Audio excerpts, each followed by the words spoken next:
ഒരു ഭർത്താവിന് എൻ്റെ ഭാര്യനെക്കാട്ടിലും സ്നേഹം വേറൊരു പെണ്ണിനോട് അല്ലെങ്കിൽ പെണ്ണുങ്ങളോട് വേറെ ആരോടൊക്കെ തോന്നുകയാണെങ്കിൽ അതിൻ്റെ കാരണം ഈ ഭാര്യ തന്നെയാണെന്ന് പറഞ്ഞാൽ നിങ്ങൾ ആരെങ്കിലും വിശ്വസിക്കുമോ? അപ്പോൾ നിങ്ങൾ ഓരോരുത്തരും ചിന്തിക്കുന്നുണ്ടാവില്ലേ, അപ്പോൾ എൻ്റെ ഭർത്താവ് ഇങ്ങനെ പോവാൻ അല്ലെങ്കിൽ വേറൊരാളെ ഇഷ്ടപ്പെടാൻ കാരണം ഞാനാണോ എന്ന്. അപ്പോൾ നിങ്ങൾ ചെയ്യുന്ന കുറച്ച് മിസ്റ്റേക്സുകളുണ്ട്. അപ്പോൾ അതാണ് അതിൻ്റെ കാരണമായിട്ട് വരുന്നത്. ഇതൊരിക്കലും അവരെ സപ്പോർട്ട് ചെയ്ത് പറയുന്നില്ല. ശരിക്കും എന്താണെന്ന് വെച്ചാൽ നമ്മളെക്കാട്ടിലും കൂടുതൽ പ്രയോറിറ്റീസ് അവർക്ക് കൊടുക്കും.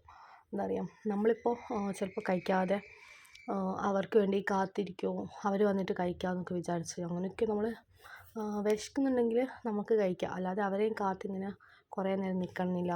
അതേപോലെ തന്നെ നമുക്കിപ്പോൾ ഏതെങ്കിലും ഇഷ്ടപ്പെട്ട ഒരു ഡ്രസ്സ് ഉണ്ടെങ്കിൽ പോലും അവരോട് ചോദിക്കും, ഈ ഡ്രസ്സാണോ നല്ലത്, അല്ലെങ്കിൽ മറ്റേതിടണോ എന്നൊക്കെ അങ്ങനെ ചോദിക്കും. പിന്നെയുള്ള കാര്യം എന്താണെന്ന് വെച്ചാൽ നമ്മളിപ്പോൾ എവിടെയെങ്കിലും പോയാൽ കുറേ സമയം നമ്മളിങ്ങനെ വിളിച്ചുകൊണ്ടിരിക്കണം, അങ്ങനെയൊക്കെയുള്ളൊരു മൈൻഡ് സെറ്റ് ആയിരിക്കും നമ്മൾ. പക്ഷെ അത് പുരുഷന്മാരിൽ നേരെ തിരിച്ചായിരിക്കും. അപ്പോൾ അങ്ങനെയുള്ള നമ്മൾ കൂടുതലായിട്ട് പറയാം പുറകെ നടന്നിങ്ങനെ എന്നെ സ്നേഹിക്കുമോ അല്ലെങ്കിൽ എന്നെ ഒന്ന് പരിഗണിക്കുക, നമ്മളവരോട് ഇങ്ങനെ ഒരു യാചന പോലെ ചെയ്യാൻ പാടില്ല ശരിക്കും. അത് ശരിക്കും അവർ ഇങ്ങോട്ട് വന്ന് തരേണ്ട ഒരു കാര്യമാണ്. ഒരിക്കലും നമ്മൾ അങ്ങോട്ട് പോയി നമ്മളതിങ്ങനെ ചോദിച്ച് വാങ്ങുമ്പോൾ അതിനൊരു അർത്ഥം ഉണ്ടാവില്ല. ശരിക്കും അത് ഇങ്ങോട്ട് നമ്മൾ മനസ്സറിഞ്ഞ് തരണം. അപ്പോൾ അതിനായിട്ട് നമ്മൾ കുറച്ച് കാര്യങ്ങൾ ചെയ്ത് വെക്കുക. ഒരിക്കലും നമ്മളെ ഇഷ്ടങ്ങൾ ഒരിക്കലും മാറ്റി വയ്ക്കാതിരിക്കുക. അപ്പോൾ നമ്മളിങ്ങനെ നമ്മളെക്കാട്ടിലും സ്നേഹവും സമയവും ഒക്കെ നമ്മൾ അവർക്ക് വേണ്ടി മാറ്റി വയ്ക്കും. അങ്ങനെയൊക്കെയുള്ള കുറേ കാര്യങ്ങൾ നമ്മൾ ചെയ്യുന്നുണ്ട്. അതാണ് ഏറ്റവും വലിയ മിസ്റ്റേക്ക്. ഇപ്പോൾ നിങ്ങൾ ചിന്തിക്കുന്നുണ്ടാവുമായിരിക്കും അല്ലേ, ഞാൻ എൻ്റെ ഭർത്താവിനെ സ്നേഹിക്കുന്നു അല്ലെങ്കിൽ കൂടുതലായിട്ട് സന്തോഷിപ്പിക്കാനൊക്കെ നോക്കുന്നില്ലല്ലോ, അപ്പം എന്താ ഇങ്ങനെ പറയാൻ കാരണമല്ലേ.